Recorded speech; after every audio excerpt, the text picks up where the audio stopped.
नमस्कार, 4TV news देख रहे हैं आप और मैं हूं आपके साथ शिवम दुबे। 4TV न्यूज के खास कार्यक्रम देश और दुनिया में आप सबका स्वागत। बुलेटिन की शुरुआत करेंगे और सीधे रुख करेंगे खबरों की ओर। दिल्ली के मंडावली इलाके में एक 17 वर्षीय युवक ने गर्मागर्म बहस के दौरान अपने 15 वर्षीय पड़ोसी की हत्या कर दी। दरअसल मामला तब और बिगड़ गया जब आरोपी ने टूटे हुए टीवी पिक्चर ट्यूब के कांच से हमला किया, जिससे पीड़ित गंभीर रूप से घायल हो गया। घायल लड़के को अस्पताल ले जाया गया, जहां उसकी इलाज के दौरान मौत हो गई। पुलिस ने आरोपी को गिरफ्तार कर मामले की जांच शुरू कर दी है।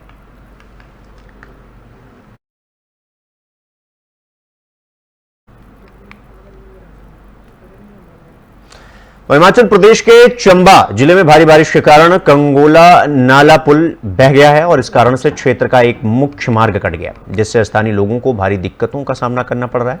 प्रशासन ने राहत कार्यों के लिए टीमें भेजी और वैकल्पिक मार्गों की व्यवस्था कर संपर्क बहाल करने का प्रयास शुरू किया गया। अधिकारियों ने प्रभावित इलाकों में जल्द से जल्द पुल का निर्माण करने का आश्वासन दिया है। तो ये तस्वीरें हम आपको दिखा रहे हैं किस तरीके से भारी बारिश के कारण कंगेला नाला जो है उसका पुल बह गया और उसके बाद की ये तस्वीरें, उसके बाद का ये मंजर आप देख सकते हैं कि कितना विशालकाय ये नाला जो है वो भारी बारिश के चलते उसका पुलिया बह गया। और उसके बाद से लगातार अधिकारियों ने जल्द से जल्द पुल का जो है रिकंस्ट्रक्शन यानी पुनर्निर्माण करने के लिए आश्वासन दिया, यानी कि जल्द से जल्द इस पुलिया को फिर से तैयार किया जाए ताकि जो आवागमन है वो सुचारू रूप से चल सके और किसी प्रकार से वो बाधित ना हो।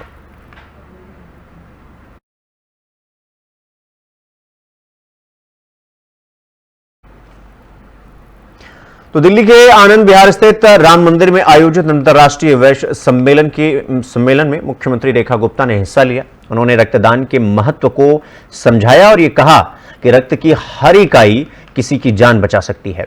मुख्यमंत्री ने दिल्ली सरकार की ओर से जल्द ही एक रक्त निर्देशिका ऐप लॉन्च करने की घोषणा की, जिससे रक्तदान करने वालों का डेटा एकत्रित होगा और जरूरतमंदों तक मदद पहुंचाना आसान होगा।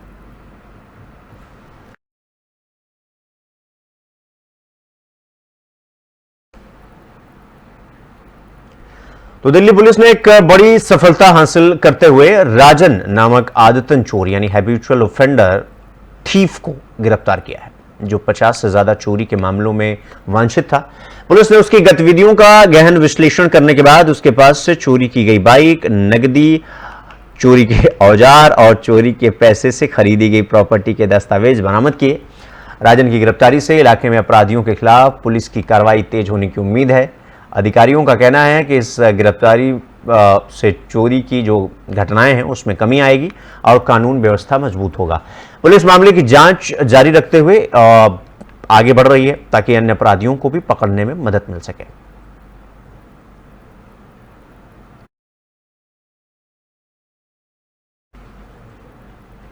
तो रुक करेंगे अब अगली खबर की ओर। राजस्थान की राजधानी जयपुर में कांग्रेस के नए भवन को लेकर अब हलचल तेज हो गई है। दरअसल कांग्रेस नेता और पूर्व मुख्यमंत्री अशोक गहलोत ने यह कहा कि पार्टी कार्यकर्ताओं में इसको लेकर काफी उत्साह है और वो लंबे समय से अपने भवन की मांग कर रहे थे। उन्होंने बताया कि कांग्रेस हाईकमान भी इस दिशा में गंभीर है और संभावित स्थानों पर भवन निर्माण को लेकर काम शुरू हो गया है। गहलोत ने यह भी संकेत दिया कि यह भवन न केवल कार्यकर्ताओं की ऊर्जा को दिशा देगा बल्कि संगठनात्मक कामकाज को भी मजबूती प्रदान करेगा। फिलहाल इस बयान से यह साफ है कि कांग्रेस अब राजस्थान में संगठन को जमीनी स्तर पर मजबूत करने की तैयारी में है। पार्टी इसे चुनावी रणनीति का हिस्सा मान रही है और इसे लेकर जल्द ही बड़ा ऐलान भी हो सकता है।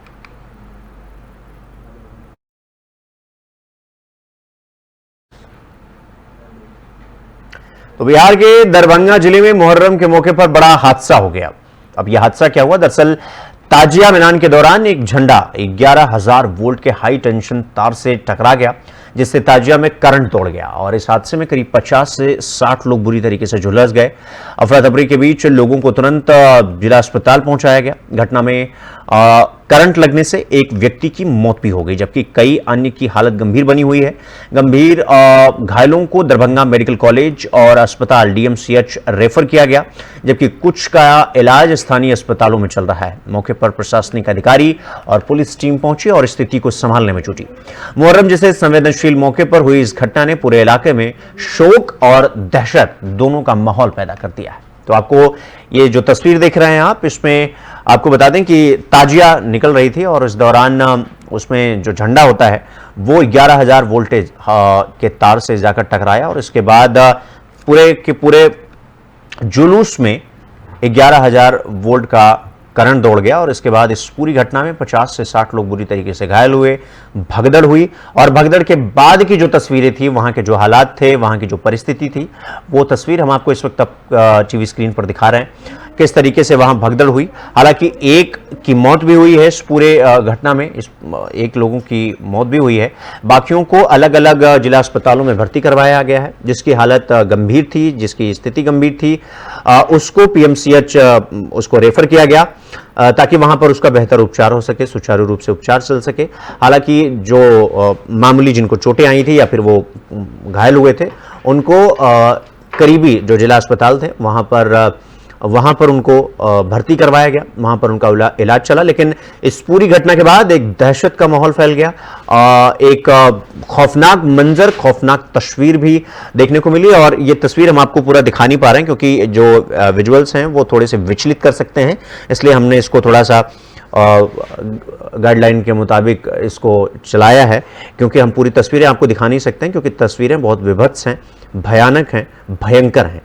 और एक के बाद एक इस पूरी घटना की ये तस्वीरें आप देख सकते हैं किस तरीके से बाकी जो लोग हैं वो इस पूरी घटना में जो लोग घायल हुए हैं उनका किस तरीके से मदद कर रहे हैं। उनका एक की तो मौत हो गई, बाकी जो 40-50 घायल हुए उनको तुरंत नॉर्मल उस वक्त ट्रीटमेंट देकर के उन्हें जैसे तैसे अस्पताल लेकर पहुंचाया गया और इसके बाद वहां पर इलाज चल रहा है। हालांकि इस घटना ने एक सवालिया निशान भी खड़ा कर दिया है कि खास तौर पर इस तरह की जब यात्राएं निकलती हैं या एक तरीके से कहें कि मुहर्रम जैसा जुलूस निकल रहा हो तो इन सब चीजों का खास ख्याल रखा जाता है। और ये ऐसी घटना सिर्फ बिहार या दरभंगा के इलाकों में नहीं बल्कि आमतौर पर ये घटनाएं देखने को मिलती हैं जहां पर लोग जुलूस तो निकालते हैं लेकिन ऊपर से बिजली के तार हैं या फिर और भी कोई चीजें हैं उसका ध्यान नहीं रखा जाता है, क्योंकि जोश और जुनून इतना होता है लोगों में कि लापरवाहियां संभावित हो जाती हैं। मतलब और इसका एक दुष्परिणाम क्या हो सकता है लापरवाही का, वो तस्वीरें इस वक्त आप टीवी स्क्रीन पर देख सकते हैं। किस तरीके से लोग भाग रहे हैं, इधर उधर घूम रहे हैं, अफरा तफरी का माहौल है, दहशत का माहौल है। फिलहाल इस घटना ने एक बड़ा क्वेश्चन मार्क छोड़ दिया है। लापरवाही कितनी भयावह हो सकती है, कितना भयंकर हो सकता है। और 11,000 वोल्टेज तार का जो करंट होता है वो आप समझ सकते हैं कि कितना भयंकर इनको डैमेज किया होगा।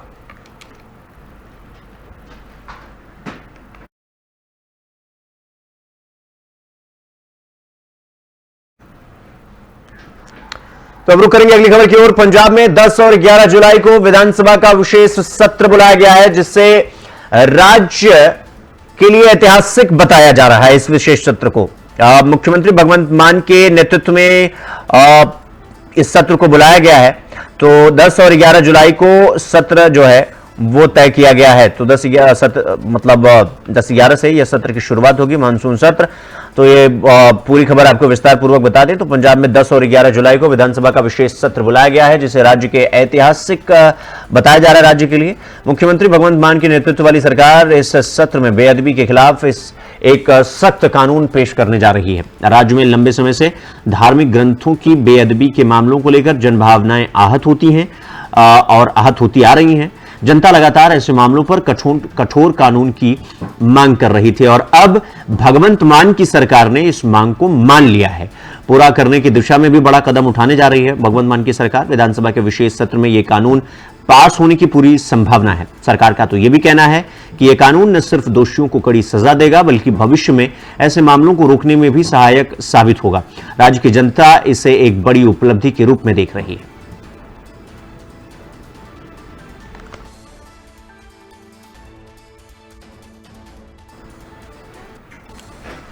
तो ओडिशा के कोरापुट जिले में शिक्षा के क्षेत्र में एक बड़ी पहल देखने को मिली है। दरअसल केंद्रीय शिक्षा मंत्री धर्मेंद्र प्रधान ने ओडिशा केंद्रीय विद्यालय, जिसे CUO शॉर्ट फॉर्म में कहते हैं, उसके बुनियादी ढांचे के विकास के लिए 480 करोड़ रुपए की परियोजनाओं का उद्घाटन और शिलान्यास किया।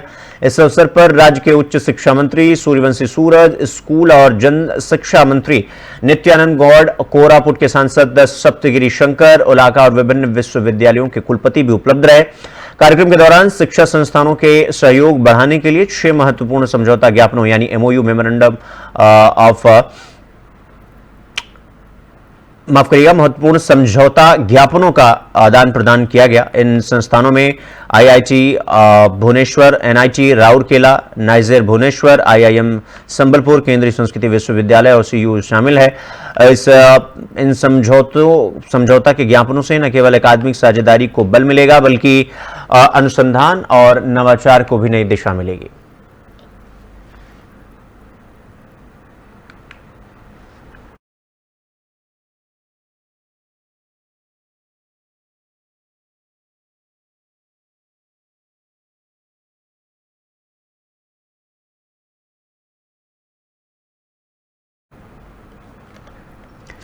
तो बिहार की राजधानी पटना में व्यापारी गोपाल खेमका की हत्या को लेकर सियासत गर्मा गई है, या यूं कहें कि सियासत सातवें आसमान पर है।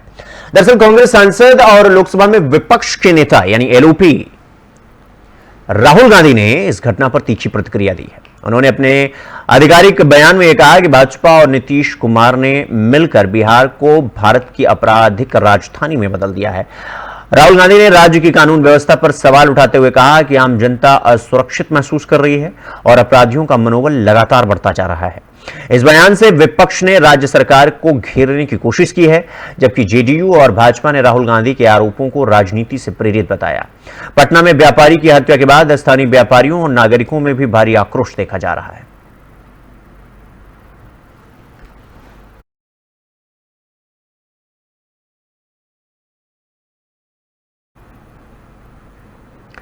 तो अब रुक करेंगे अगली खबर की ओर। आपको बता दें कि दिल्ली भाजपा अध्यक्ष वीरेंद्र सचदेवा ने भारतीय जनसंघ के संस्थापक डॉक्टर श्यामा प्रसाद मुखर्जी की जयंती पर उन्हें श्रद्धांजलि देते हुए कहा कि डॉक्टर मुखर्जी हमारे देश का गौरव हैं।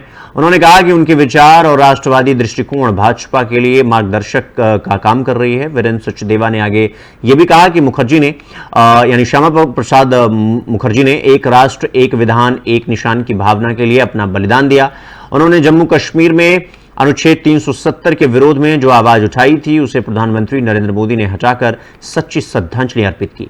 सचदेवा ने उन्हें एक महान शिक्षक, विचारक और राष्ट्रभक्त बताया, जिनके आदर्श आज भी प्रासंगिक हैं। भाजपा नेताओं और कार्यकर्ताओं ने इस मौके पर विभिन्न कार्यक्रमों के जरिए उन्हें याद किया और उनके विचारों को जन जन तक पहुंचाने का संकल्प दोहराया।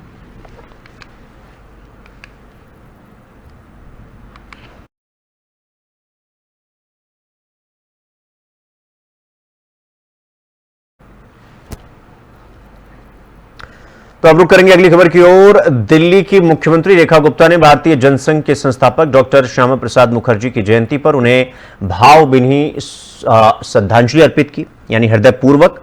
उन्होंने कहा कि यदि किसी ने देश की भूमि में राष्ट्रवाद का पहला बीज बोया तो वो थे डॉक्टर श्यामा प्रसाद मुखर्जी।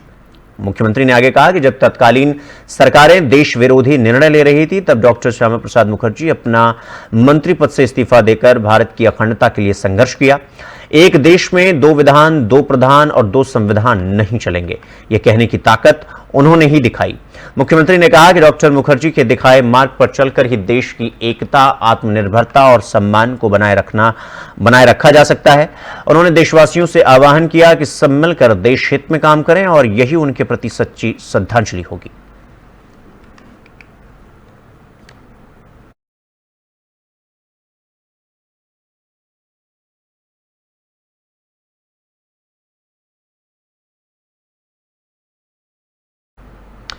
तो जनसंघ का संस्थापक डॉक्टर श्यामा प्रसाद मुखर्जी को माना जाता है और आपको बता दें कि डॉक्टर श्यामा प्रसाद मुखर्जी देश के लिए खास करके राष्ट्रीय स्वयंसेवक संघ और भारतीय जनता पार्टी के लिए एक बड़े नेता, एक बड़े समाज सेवी के रूप में इन्हें जाना जाता है।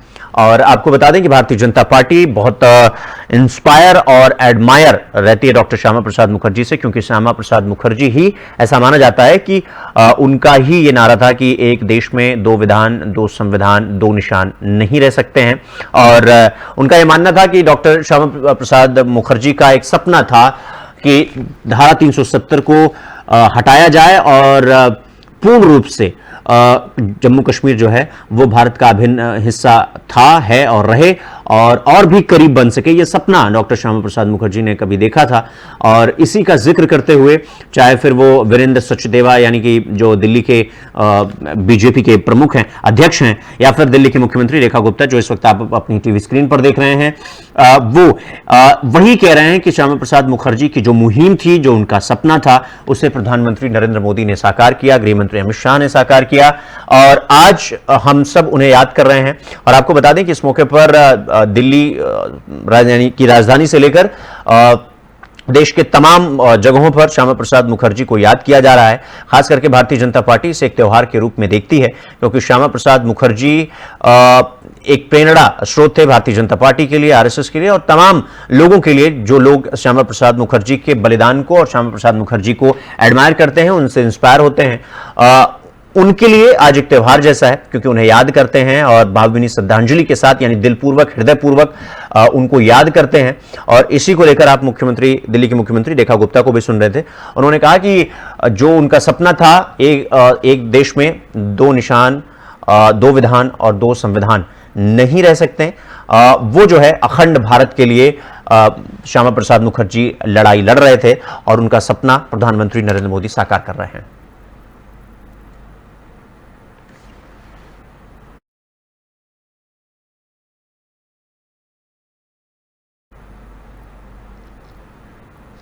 तो अब रुक करेंगे अगली खबर की ओर। दिल्ली में आज स्वास्थ्य सेवा की दिशा में एक अहम पहल की गई। केंद्रीय स्वास्थ्य मंत्री जेपी नड्डा और दिल्ली की मुख्यमंत्री रेखा गुप्ता ने विज्ञान भवन में आयोजित एक कार्यक्रम में आयुष्मान भारत पंजीकरण वैन को हरी झंडी दिखाई।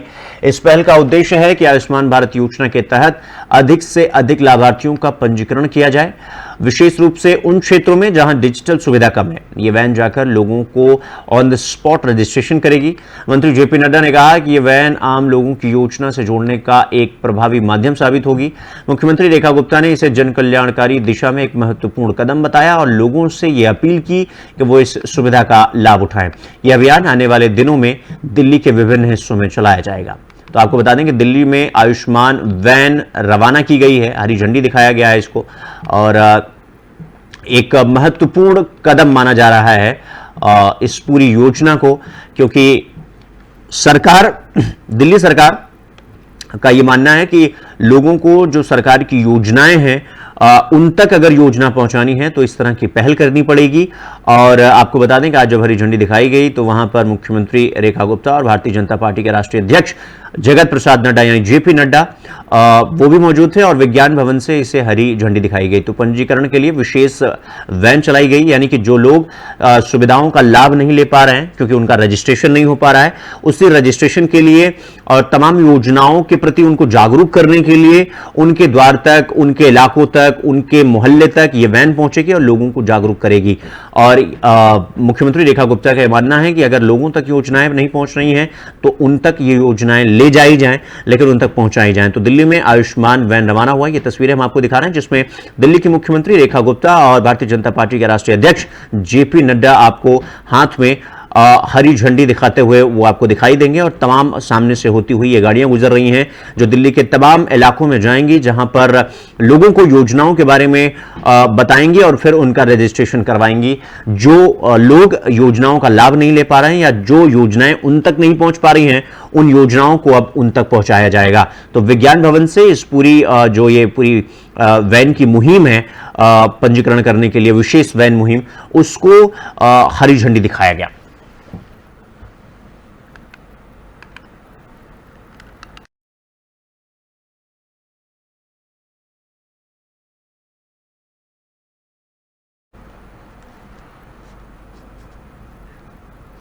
तो अब रुक करेंगे अगली खबर की ओर। बिहार में मतदाता सूची को लेकर मचे विवाद के बीच केंद्रीय मंत्री चिराग पासवान का बयान आया है। अब क्या बयान आया है वो आपको बता देते हैं। उन्होंने कहा है कि मतदाता सूची की सफाई एक नियमित प्रक्रिया है जो समय समय पर होती रहती है। चिराग पासवान ने कहा कि इस प्रक्रिया का मकसद घुसपैठियों की पहचान करना है और इसलिए इसे राजनीतिक रंग नहीं दिया जाना चाहिए।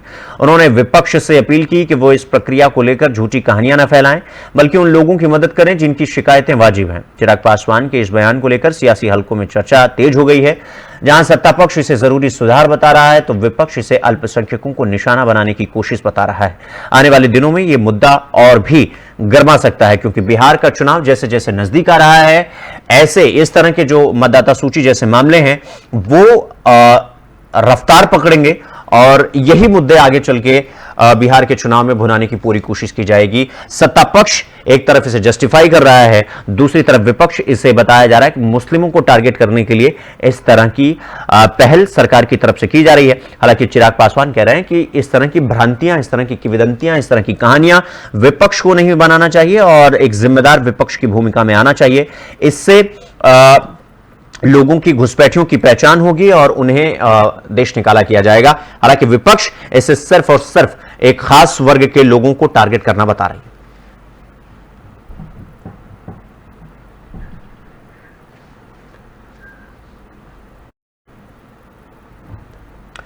रुक करेंगे अगली खबर की ओर। तमिलनाडु के विरुधुनगर जिले में उस समय हड़कंप मच गया जब सत्तूर के पास स्थित हिंदुस्तान फायरवर्क्स फैक्ट्री में एक भीषण विस्फोट हुआ।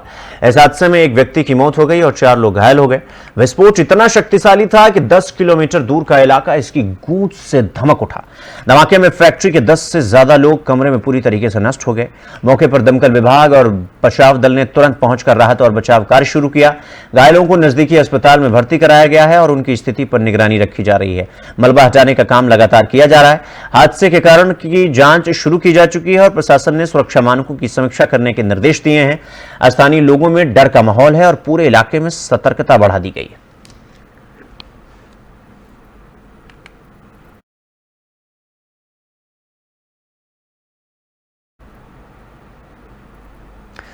तो वहीं बिहार की राजधानी पटना में व्यापारी गोपाल खेमका की हत्या के मामले में डिप्टी सीएम सम्राट चौधरी ने स्पष्टता से कहा कि मुख्यमंत्री ने इस मामले की जांच के लिए एक विशेष जांच टीम यानी एसआईटी गठित की है। उन्होंने निर्देश दिए कि अपराधी चाहे जहां छिपे हों उनके खिलाफ कड़ी कार्रवाई की जाएगी और उन्हें किसी भी हालत में बख्शा नहीं जाएगा।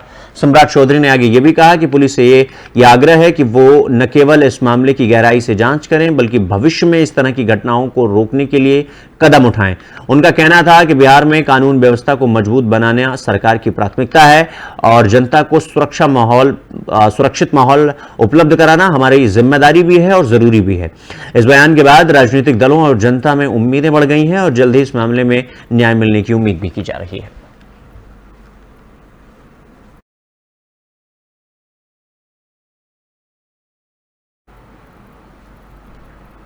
तो देश दुनिया में फिलहाल अभी के लिए बस इतना ही, लेकिन देश और दुनिया की तमाम खबरों को देखने के लिए देखते रहिए 4TV न्यूज़। नमस्कार।